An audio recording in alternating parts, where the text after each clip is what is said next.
want to make, I want to start with our players and our staff, the football staff. You know, the last week, they haven't even had a chance to celebrate a national championship game appearance. And, you know, we met with a team. They've been awesome, absolutely unbelievable.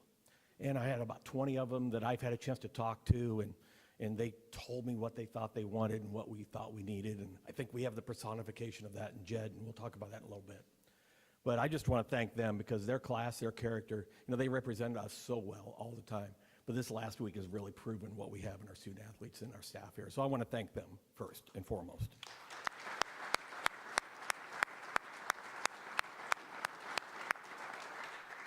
I want to thank Ashley and Kendall sitting down here, the Fisch family daughters. Zaley's not here.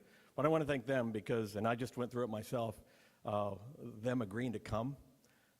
Thank you. And one of my lasting memories of this whole process is going to be on the plane coming back up here from Tucson and them texting with members of the team and with the coaching staff and the relationships they have with the team and the coaching staff. I thought, this is pretty cool. You know, you want your family, this whole thing is a family, but you want your family to be a part of the family, and that's a really neat thing you have. I want to thank Amber, the first lady of Husky football, and this is a true story. We did not offer the job to Jedd. We offered Amber the opportunity to be first lady of Husky football. And then we asked her who she would bring with her. And she chose Jedd, which is good for both of us, I think. Yes. So, Amber, thank you so much. I want to thank Jedd, and I've done this over and over again. Jedd, I just want to thank you for accepting the offer. We'll talk more about this later, but couldn't be happier and couldn't be more thrilled. I want to thank President Anamari Kause. You know, I've been here, I think, 108 days. Her personal support this whole way has just been remarkable. You know, as an AD, you know, your partnership with your president defines whether it works or it doesn't work, and I really appreciate the partnership. But more so, her support of athletics and the things we've needed to do, not just in the last few days, but really over the last few weeks, to keep this program at the point at which it is. Just can't thank you enough, the Board of Regents, and all that you've done to lead this university and this program. I want to thank Chris Pete. Chris isn't here. I think he's with his father today, but you know, Chris has become a confidant for me. And as everything started to happen, the ability to lean on him and pick his brain, I just think he's one of the greatest, not football minds, but really one of just the greatest human beings that I've ever come across. And I want to thank Coach. I hope he's watching someplace. I had an internal search committee, mention them, thank them. Haven Field sitting in the back, who's a deputy athletic director who will oversee football on a day-to-day basis. Haven technically has not started yet. He's due here February 1st. We've gotten about 8 days of unpaid work out of Haven, so I appreciate you, my friend. Good to have you. Damon Heward, wherever Damon is. Damon's been a great asset in our department, really helped me and understand the program as an alum, as a community member, you know, the things that I don't understand yet. So Damon's role in this was invaluable. And Aaron Knotts. Aaron has served as football chief of staff here. Intimately knows how this program works, and those three guys in helping sell Jedd on this job. I think Aaron was on the phone maybe about 11 o'clock Saturday night trying to go through budgets and numbers and helping me convince Coach to come here. So I really appreciate all the work you put in. And I want to thank a lot of staff members too, because after the run we were just on, we had a lot of folks go on vacation. We had a lot of folks take some time off. We had people come back from vacation. We had people give up their vacation days, give up time away from their family to come back over the last 4 days. It's been crazy. And it's not just the hiring, it's getting this ready. It's getting the transitions ready. It's the HR stuff. So we just have an amazing staff here at UW. And I'm going to make one final shout out to my own family who is not here. But my wife called me this morning. She said, I heard from you since last Thursday. Are you alive? And so hopefully they are watching, because one of the things when you get into this search, you go underground and you don't come back out. And so I haven't had a chance to talk to my family for a few days, so appreciate and hopefully they're watching. Now, it is true that ADs have this list, and it doesn't sit in your desk drawer because somebody will find it. But they have this list of people if you ever have to go hire a coach. And obviously my list 100 days ago was what would happen in a different school. And so we put together a list fairly quickly here. And last Thursday, we really started to coalesce that list down to about 10 individuals. I'll tell you what we wanted. We wanted a recruiter, and not just somebody who knew they had to recruit, but somebody who was maniacal about it, who just absolutely loved to recruit and was going to put a staff together that loved to recruit. And I could say this after every characteristic: recruiting is first and foremost the number one consideration in who we were looking for. We wanted a developer, a player developer, but not just a player developer on the field. We wanted somebody who was going to take these guys and develop them to be great men when football was done. Maybe develop them to play in the league, that's great. But when football's done, and for most people that football's done by the time they're 25, we wanted somebody that was going to have them in a position to be a great man the rest of their lives. We want somebody who had a transition plan. We're moving to a new league, different competition. And, ideally, I wanted somebody who had Big Ten experience, which we found. But we want somebody who was ready to transition us into the Big Ten and continue to win championships once we got to the Big Ten. Wanted somebody with energy, passion, enthusiasm. Somebody who wasn't going to change this culture because the culture is wonderful, but who was going to build upon it, enhance the culture that we already have. I want somebody that's going to push each and every one of us someplace we've never been pushed before. I think it's really, really important. And we wanted a winner. Somebody who's been around winning and understands what winning is.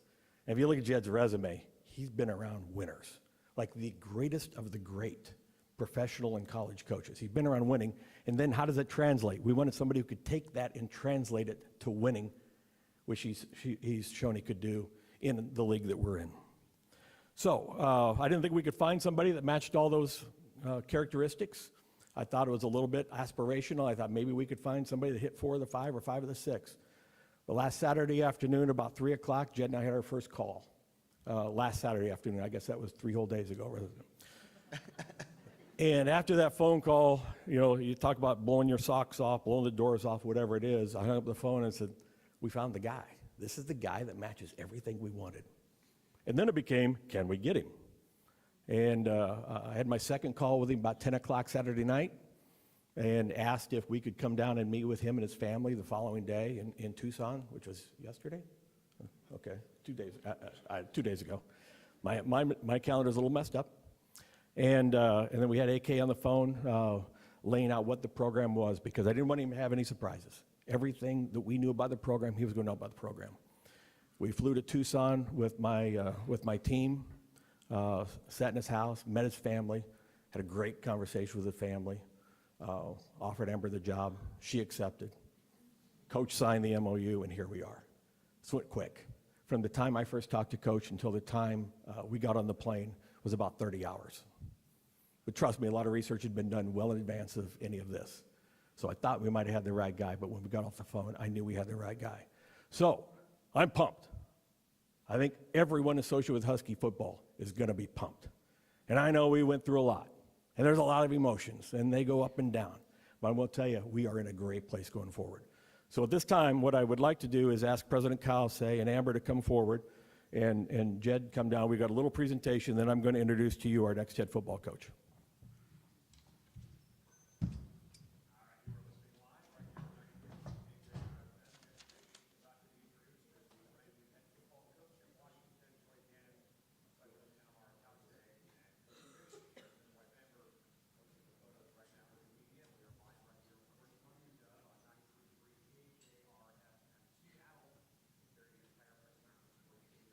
I don't need the microphone for this.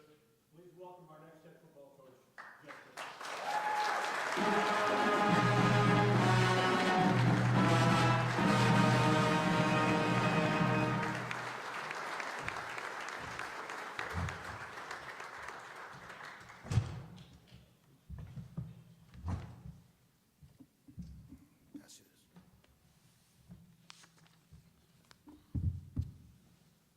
Wow, thank you.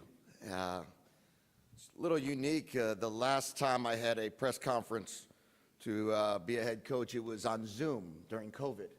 So it didn't look anything like this. And this is special. But it's also special because of where we are and who we're with and the people that are surrounding us today. The views are incredible. The building is beautiful. And being here in Seattle is awfully special. I want to start by this. Today is a special day and a culmination of 23 years of hard work. Today is a day filled of emotions, though, because it represents a new beginning. Rarely in life does one have to leave someone or something that they love. But 48 hours ago, that is something that my family and I did. We did it so we can join the Husky family. I'm excited to be part of this university. And my wife, Amber, our daughters, Ashley and Kendall, Zaylee, who's not here, are all just as excited to be a part of this vibrant community. And we want to thank you, Troy, for bringing us here. President Kelsey, thank you. Thank you for that phone call on Sunday. And I just appreciate you guys for believing in us. We are here for the W. The W for winning, the W for work, and the W for Washington. And we will give it everything we have. Sustained success is critical in college football. The ability to each and every year compete for championships. The ability for each and every year to be able to be at the top of your conference, at the top of the nation. University of Washington allows that opportunity. Our goal is to create a future that we are all proud of. This is where we want to win. And I understand that I'm going to have to earn our players' trust. I'm going to have to earn our community's trust. I'm going to have to earn our university's trust. And that's what I will take that challenge, and I accept that challenge, and I will give you everything I have to earn that trust. I understand what happened here a week ago. I know what happened in Tucson 2 days ago. And I will give it everything I have. And my wife and our kids will give it everything we have to make you believe in us, to help you believe in us, and hopefully for you to rally behind us, because we are in this thing together. And we will give it all we have every day for hopefully a very, very long time. It has been a whirlwind few days. I loved my time at U of A. I am truly grateful for the people there who believed in me and my vision on how to turn a program around and turn it into national prominence. I promised to leave the program better than I found it. We did that. We're proud of that.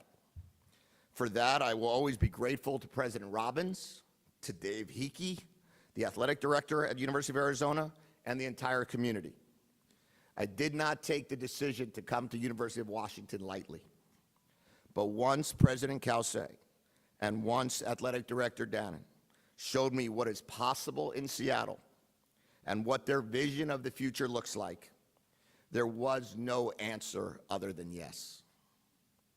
Washington football has great history with great players. Players like Lawyer Malloy, who I've been on the field with in Seattle, Steve Entman, Jake Locker, Buda Baker, who I went against year in and year out, Vita Vey, Taylor Rapp, who I was a part of drafting when I was at the LA Rams, Isaiah Stanback, who I got to coach in Jacksonville, and Jermaine Kearse, to name a few. Washington has a great history of winning, 775 wins, 18 conference championships, 23 consensus All-Americans, 32 active NFL players, and 2 national championships. But it's not just about Washington football that brought us here. It's the #2 ranked public university in the country. And education matters. And these kids are all student athletes, regardless of what we see or hear. I chose this university because you believe that every year is a championship year. Winning in football is a priority in Seattle. And as I look out and see what's the future, and I see the potential. I don't know if Coach Carroll is here or not, but I can tell you, my opportunity to work for Pete Carroll and with the Seattle Seahawks, I know how important football here is at the University of Washington. I know how important football is in Seattle, and I am so thrilled that Coach Carroll is going to be a mentor close by and ready to help.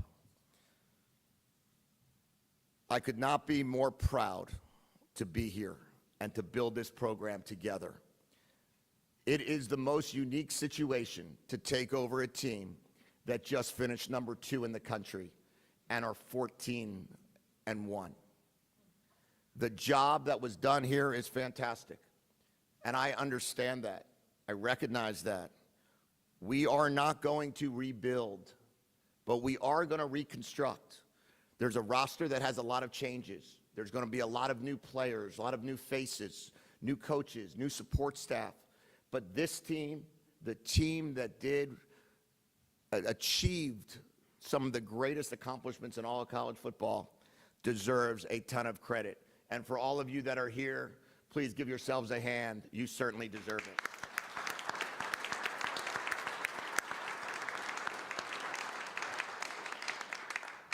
I was able to receive a fantastic text message last night from Coach Peterson. And I can tell you how appreciative I am and how much respect I have for him, how much respect I have for Don James. I've worked for guys like Dom Capers that work for Don James, and you hear consistently about what a special person he was. And I recognize that what's so important of all the coaches that have paced that sideline is it's about character and it's about commitment. It's about excellence. It's about doing it the right way. Universities are not defined by a coach, but by the young men in this program. In 2024, college football has changed, and we all have to recognize that. I do believe that our culture is transferable. Our culture is us. Our culture is people. You can compete with schematics, but you win with people. And that will be exactly what we preach every single day. We recognize and we will own the responsibility of putting a great product on the field. We also hope that our community recognizes and owns the importance of name, image, and likeness, and everything that goes along with putting together a fantastic roster. For 14 years, I coached in professional football around some of the brightest and greatest minds of all time and some of the greatest players that have ever played. Our program is about development. Our program is about opportunity. And we will go to extraordinary lengths to develop players, and we will go through extraordinary lengths to give those players incredible opportunity, whether it be in professional football or whether it being a professional in society. You have demonstrated a genuine commitment to me and to my family, and we will be forever grateful for that. I will show you that same commitment. I am grateful for what this will mean to the coaches who will work here. I am grateful to what this will mean for the student athletes who will play for us. We want to be the best place for all of them. Thank you to the president, to the athletic director, and all who were behind the scenes that chose me, and our vision for the program. I promise you, we will make you proud. Go Dogs.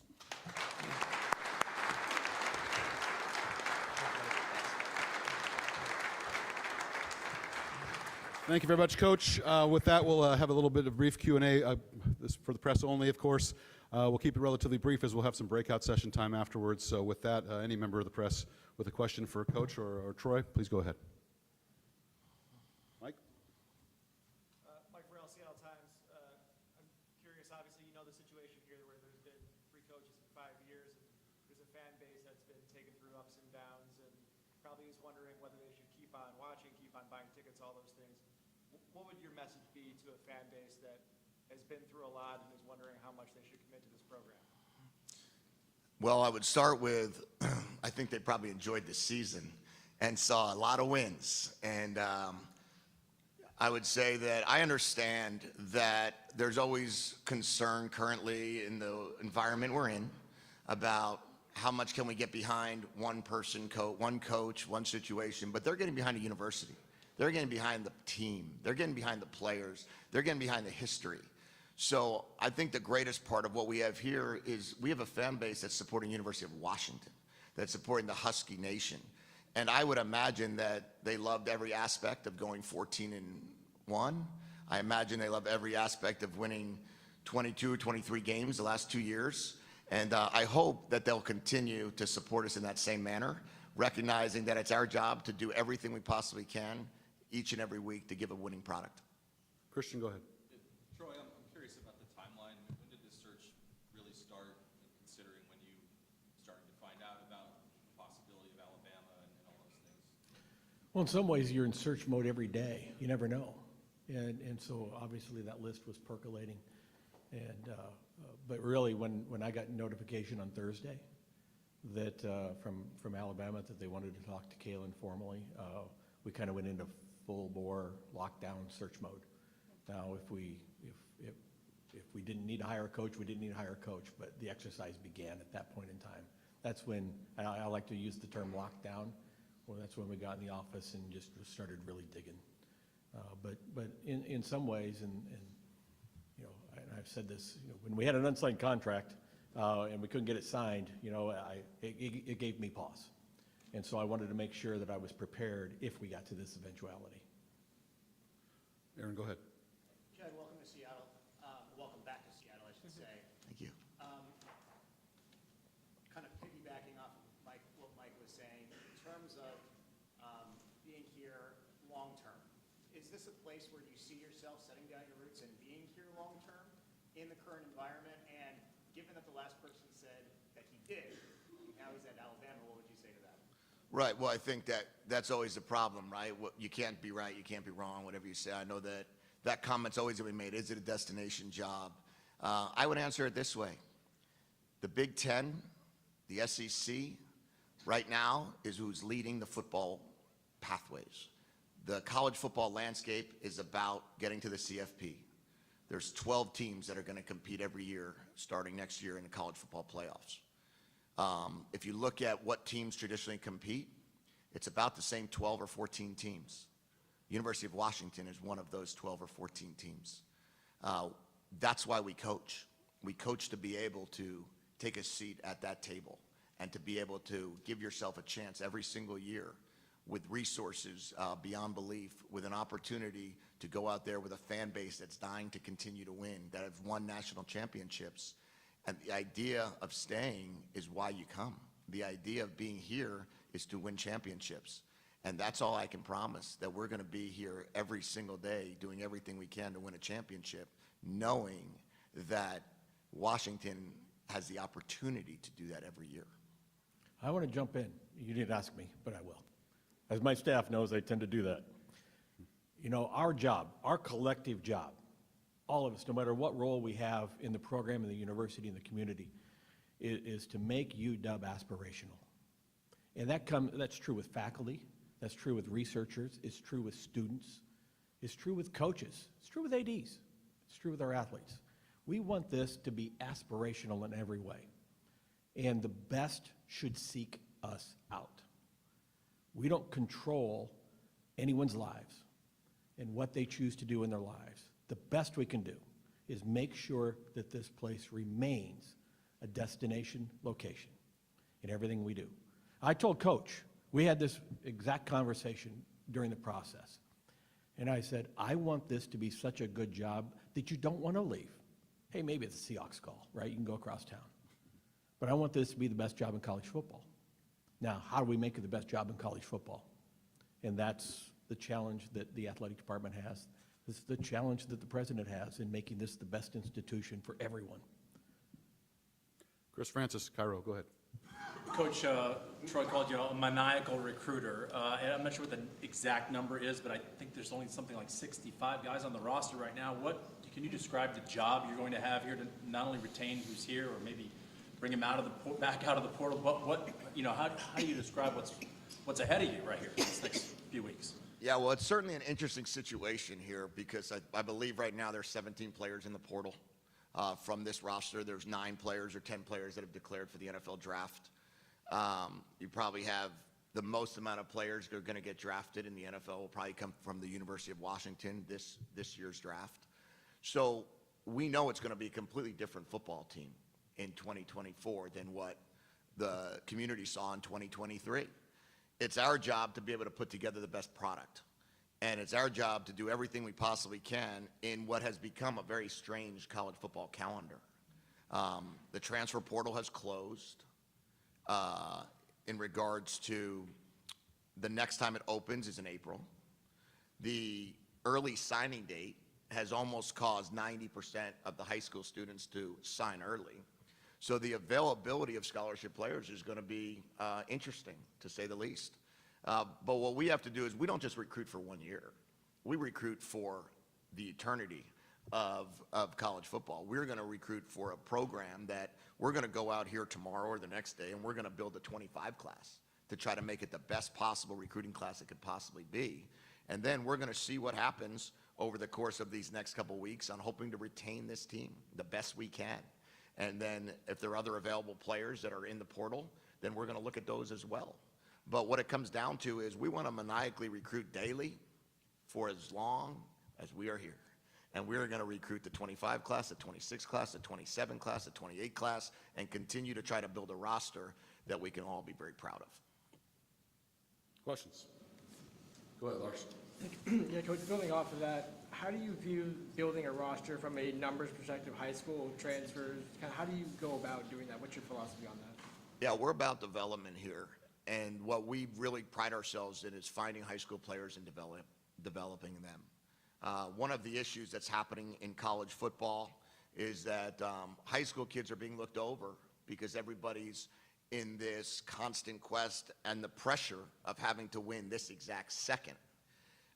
The beautiful thing of starting in day 2, of a lengthy contract is that we could find a way to build this team for sustainable success and not feel like every year you have to go find transfers to fill holes.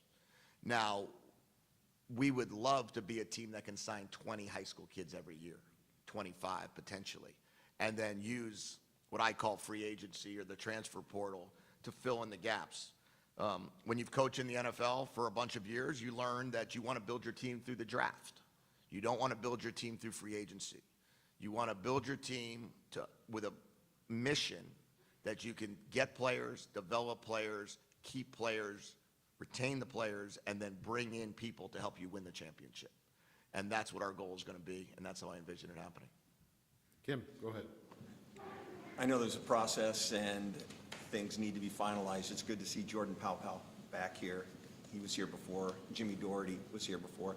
Number one, can you tell us how much input they gave to you about what's going on up here in the past? And do you have people from Arizona on your staff that you have definitely locked in that will be coming back up here with you? Yeah, one of the things that Troy asked me when he interviewed me is, tell me a little bit about your culture. And I said, not explainable, but transferable, and because it's all about the people that made our culture. Our coaching staff in Arizona made the culture to work at Arizona. Those people are extremely important to me.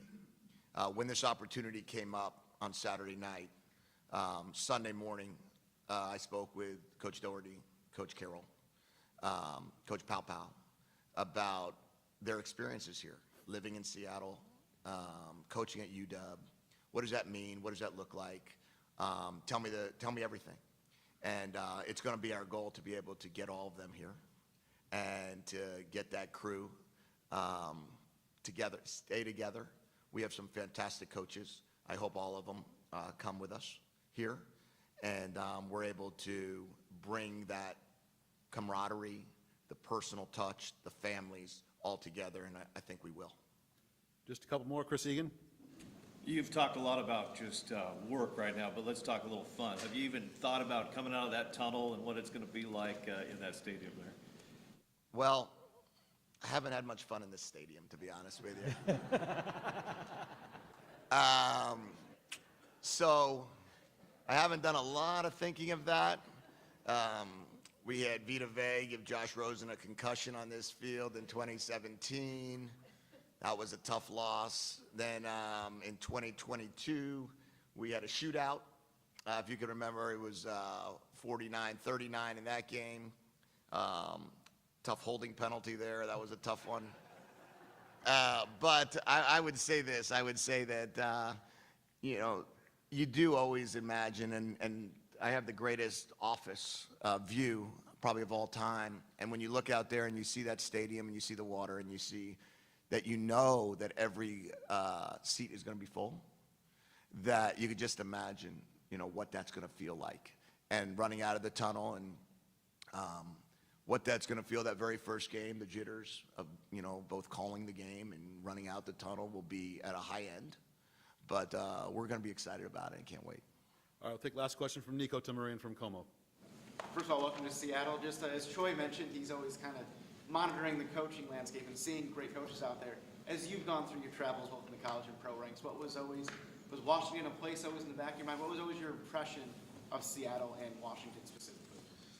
Yeah, as I went through the ranks, and each move that I made was made really for one reason, to get to a place that could win a national championship or to get to a place that could win a Super Bowl. And not everybody can. Not everybody has. And all 32 teams in the NFL can't or have shown that they can't. All 130 colleges in Division I football can't. All 64, 68 now Power 5 teams can't. So Washington can. So was it on my list in terms of a list of schools? I don't have a list of schools. There was never a list of teams. It's, is there an opportunity to win a national championship? And then if you do, can you do it again? And if you can, that's an opportunity that you can't say no to. All right, thank you everybody for coming. Press, we'll head over to the 80 suite for a little breakout session. Thank you again.